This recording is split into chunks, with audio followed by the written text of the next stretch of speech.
ようこそコツアス鉄道チャンネルへ。藤沢駅は神奈川県藤沢市にある駅で、小田急江ノ島線の他に JR 東海道線と江ノ電が乗り入れています。小田急も江ノ電も江ノ島方面へ路線が伸びているため、江ノ島観光の玄関口として重要な役割を持った駅です。そんな藤沢駅ですが、小田急線を使っていると一つ疑問が思い浮かぶかもしれないでしょう。なぜスイッチバック方式を採用しているのかと。小田急藤沢駅以外にも JR 篠ノ井線の小バス停駅など、日本国内にはスイッチバック方式を採用している駅はありますが、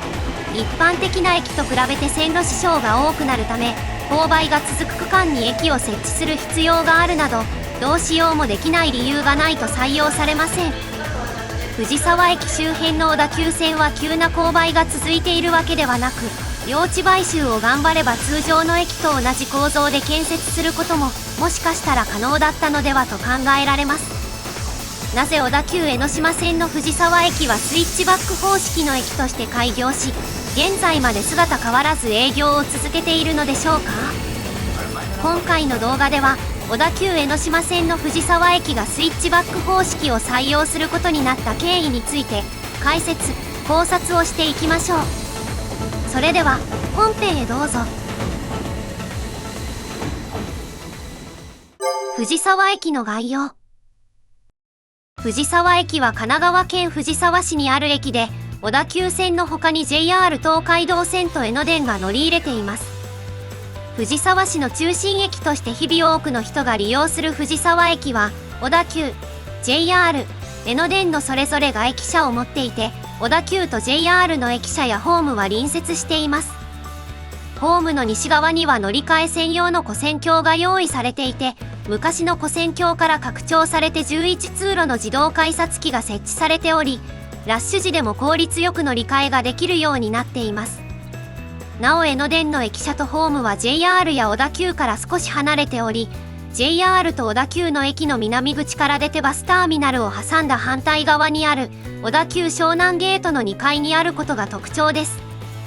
JR 小田急とは屋根付きのデッキで直接つながっているため、天気が悪くても楽に乗り換えができるようになっています。なお江ノ電の藤沢駅はもともと開業から昭和49年頃まで国鉄の駅と隣接する形で地平に駅舎とホームがありました。江ノ電の駅が藤沢駅南口広場を遮断する形になっていて、人の流れを悪くする原因となっていました。そのため藤沢市土地区画整理事業を行うタイミングで、江ノ電の藤沢駅は現在の場所に移転することになりました。江ノ電の藤沢駅は2面1線の投炭式ホームになっていて、鎌倉方面に向かって右側が降車用ホーム、左側が乗車ホームになっています。降車ホームと乗車ホームを分けることによって、利用者の多いラッシュ時間帯でも効率よく乗客が乗降できるようになっているのです。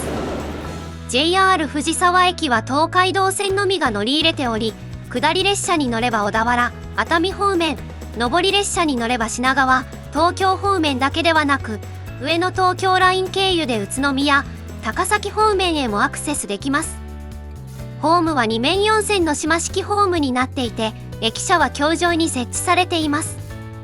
2面4線のホームの内メインで使われているのは3番線と4番線で、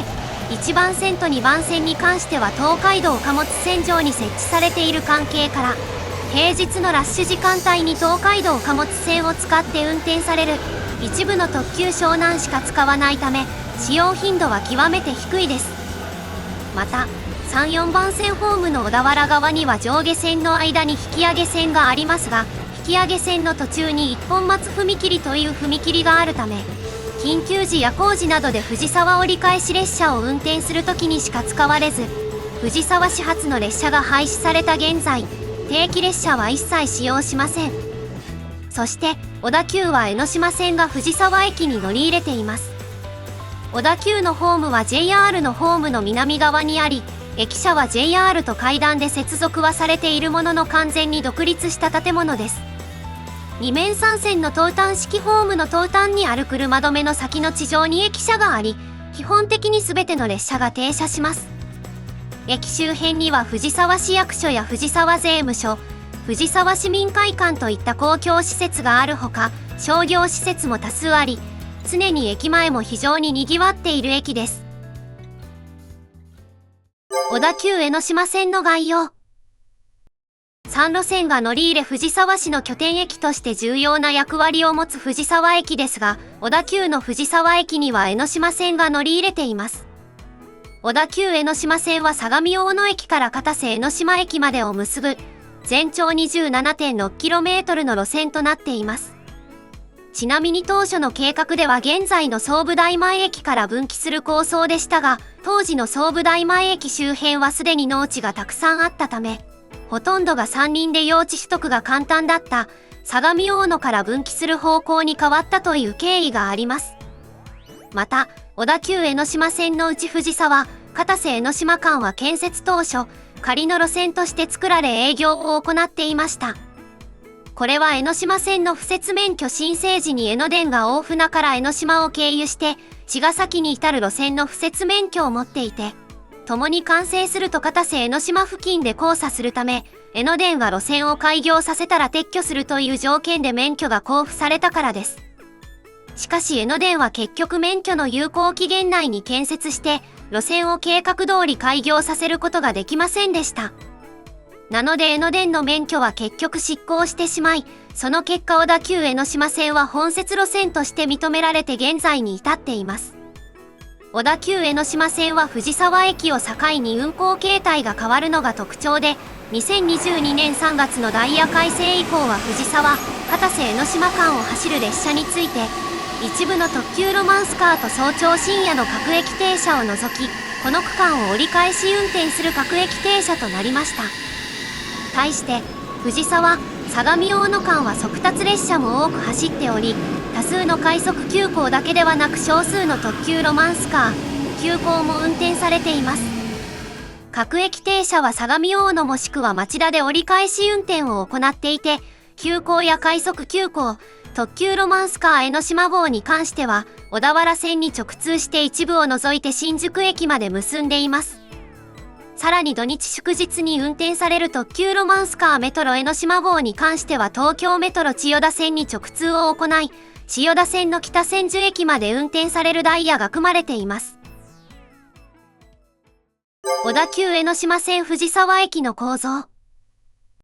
電車の運行形態が変わる境目となっている小田急江ノ島線の藤沢駅ですが、この駅の一番の特徴はスイッチバック方式の駅だということです。小田急の藤沢駅は2面3線の投炭式ホームになっていて、途中駅ですが行き止まりの構造になっています。3つある線路のうち外側の2つは車両の片方にしかホームがありませんが、真ん中の線路は車両の両側にホームがあります。そのため、小田急江ノ島線藤沢駅のホームの乗り場は4つあり、2番ホームと3番ホームが線路を共有している形です。いくつかの分離機によって全てのホームで片瀬江ノ島方面だけではなく、相模大野方面との列車が発着できるようになっています。なおホーム有効長についてですが、基本的には6両編成までの対応で、1番ホームのみが10両編成に対応しています。そのため7両編成以上で運転される電車については、基本的に1番ホームから発着することになっており、6両編成の電車に関しては基本的に2番ホームから4番ホームを使いますが、場合によって1番ホームを使用する場合もございます。また藤沢駅に到着した電車について到着後、どんな場合でも必ず進行方向を変えて運転を行わないといけません。しかし使うホームの組み合わせによって同時入線や同時出発などができず、さらに7両編成以上の電車が1番ホームにしか入線できず、ダイヤを作る上でネックになっている駅でもございます。なぜ小田急藤沢駅はスイッチバック構造に？小田急藤沢駅はスイッチバック構造の珍しい駅ですが、この構造になった要因は土地の問題の他に江ノ電との競合の関係や、東海道線の藤沢駅との併設を優先したことが挙げられます。現在の小田急江ノ島線藤沢駅は少し急なカーブを描いて、駅に入線するという歪な線形になっています。ですが、当初の計画では藤沢は通らずに辻堂寄りのエリアを通って江ノ島までを結ぶという構想もありました。しかし、すでに開業していた東海道線の藤沢駅周辺はすでに栄えており、利用者だけではなく経営面も踏まえると、現在の東海道線藤沢駅と併設する方が乗り換え客が見込めるため、東海道線の藤沢駅と併設する形で設置することになりました。このような経緯で東海道線の藤沢駅と併設する形で、小田急江ノ島線の藤沢駅を設置する方向になりましたが、問題はどのようなルートを通って江ノ島方面まで線路を伸ばすかです。スイッチバック方式ではなく、東側にも線路を伸ばして、そこから江ノ島方面まで結ぶという案がありました。ですが、このルートで線路を伸ばそうとなると、地形と土地の問題、そして江ノ電との競合問題があったのです。まず地形と土地の問題。東側に延伸するとなると地形的に建設がかなり大変になると同時に、地価が高く用地取得に相当の費用がかかるという問題があります。藤沢駅の東側のすぐそばには境川という川が流れていて、藤沢駅から境川にかけての土地は緩やかに下る傾斜地になっています。その地形を生かした形で藤沢駅の近くを走る国道467号は、東海道線の下をくぐることで立体交差になっています。また、川が流れているということは、線路を作るルートによっては橋を架ける必要も出てきます。こういった地形の関係上、藤沢駅から東に小田急江ノ島線の線路を伸ばすには、建設費がかさむという難点があったのです。また、当時藤沢駅東側の土地は周囲と比べて地価が高く、用地取得にかかる費用もかなりの額がかかるのではと考えられていました。駅をスイッチバック方式にして藤沢駅の西側に線路を伸ばして江ノ島を目指す方が建設にかかるコストは少なく済むと見積もられていたため、1927年に新宿小田原間の 82.5km を一括で開業させた当時の小田原急行鉄道の厳しい財政状況を鑑みたことも含め、建設コスト圧縮というのはとても重要な課題だったといえ、こういった地下や橋梁工事の可能性を踏まえた場合、藤沢駅をスイッチバック方式で建設する案が優勢だったのです。そして小田急江ノ島線の線路を藤沢駅から東に伸ばすのは、単純に費用の面でメリットが少ないだけではなく、東に伸ばして江ノ島方面を目指すとなった場合は、ほとんど江ノ電と変わらないルートになってしまい競合することになります。当時の鉄道省からは江ノ電と競合を避けるよう指導がすでに入っており、江ノ電とは異なるルートで江ノ島を結ぶために、結果として藤沢駅をスイッチバック方式にした上で、江ノ電の西側の少し離れた場所を通って江ノ島方面へ向かうしかなかったのです。こういった背景から小田急藤沢駅はスイッチバック方式の駅として作られ、現在もその姿は変わらず電車の運行が続いているのです。今後このスイッチバックがなくなる可能性は？ダイヤを組む上でネックになってしまう藤沢駅のスイッチバックですが、今後このスイッチバックがなくなる可能性はかなり低いと考えられます。小田急江ノ島線藤沢駅は JR や江ノ電との乗り換え駅ということもあり、小田急の中でも4番目に利用者が多い駅です。そのためここを通るすべての小田急線の電車が停車しますが、利用者をさばくためにはある程度の本数を運転する必要があります。しかし、新宿、相模大野方面への線路だけではなく、片瀬江ノ島方面への線路も複線です。列車支障を考慮しながらダイヤを組む必要があるだけではなく、1時間あたりに運転できる電車の本数も限られてしまうのです。これは藤沢、片瀬江ノ島間を走る一般列車のほとんどが、この区間をピストンするような運行形態に改められた理由にもなります。ところで今後特に片瀬江ノ島方面の増発が必要になる場合、制約を解消するために藤沢駅を JR と同じように、スイッチバックをしなくて済む構造の駅に作り変える必要があります。しかし少子高齢化、人口減少社会という状況に置かれている日本。藤沢市の人口自体は増加傾向が続いているものの、日本社会としてこのような状況に置かれている現状、さらなる増発に迫られる必要性は薄いと言えるでしょう。ところで2023年6月から2028年3月までの期間において、小田急は地元藤沢市の協力のもと、藤沢駅の改良工事に着手しました。藤沢駅改良工事は現在行われている1期と、2028年以降に行われる予定の2期に分けて行われる予定です。1期の工事では東西自由通路の拡幅を行って、小田急の藤沢駅の駅舎を橋上に移設して JR との乗り換えを行いやすくすると同時に、エスカレーターやエレベーターを新たに整備して、駅のバリアフリー化をより進めます。さらに観光案内施設や公衆トイレ、交番といった施設も新たな駅の一角に改めて整備する計画です。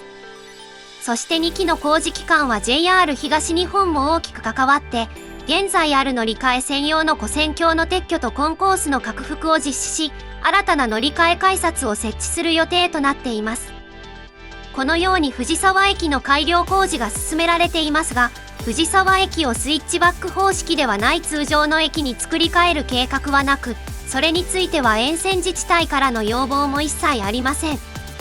以前は藤沢駅を境に片瀬江ノ島方面と相模大野方面を直通して運転する各駅停車や快速急行が多数運転されていましたが、2022年3月のダイヤ改正で藤沢駅を境にして、藤沢・片瀬江ノ島間は運行形態が分かれることになりました。そのため以前よりもダイヤ自体は組みやすくなっており、今すぐに藤沢駅のスイッチバックを改善しないといけないという状況でもありません。また一般的な途中駅のように改修するためには駅の移転が必要で、すでに住宅や商業施設などが多数ある藤沢駅周辺の状況を考慮すると、用地取得は容易ではなく改修自体が現実的ではありません。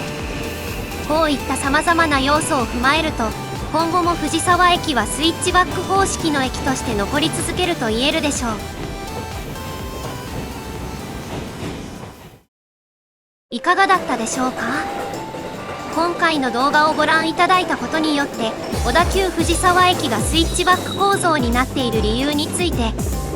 すでに営業を開始していた東海道線の藤沢駅に小田急も駅を併設することで、乗り換え需要も取り込めると期待して現在の位置に駅を作ることになったこと。藤沢駅東側は緩やかな下り坂になっていて、東側に路線を伸ばして江ノ島方面を目指すのは地形的に難しかったこと。地価が駅の東側は高かったため、建設コストを抑えるためには西側に路線を伸ばして江ノ島方面を目指した方が良かったこと。藤沢駅の東側を通るルートで江ノ島方面まで建設すると江ノ電のルートとほぼ変わらず競合関係になるため、当時の鉄道省から競合しないように路線を建設するよう指導が入ってたことも理由となること。スイッチバック方式の駅ではダイヤ作成上のネックになるものの、運行形態を見直すことで対応しているため、今後もスイッチバック方式の駅でも問題ないこと。また駅の改良工事が現在進んでいるものの、スイッチバック構造の解消を目指す構想は出ていないことなどについて知ることができたのではないかと思います。この動画が参考になったと思った方は、ぜひ評価ボタン、コメントをお願いします。またコツアス鉄道チャンネルでは、鉄道など交通に関する様々な疑問や気になる事柄などを動画にして解説形式でまとめています。チャンネル登録をしていただくと最新の動画がいち早くご覧できますので、ぜひよろしくお願いします。それでは、ご視聴ありがとうございました。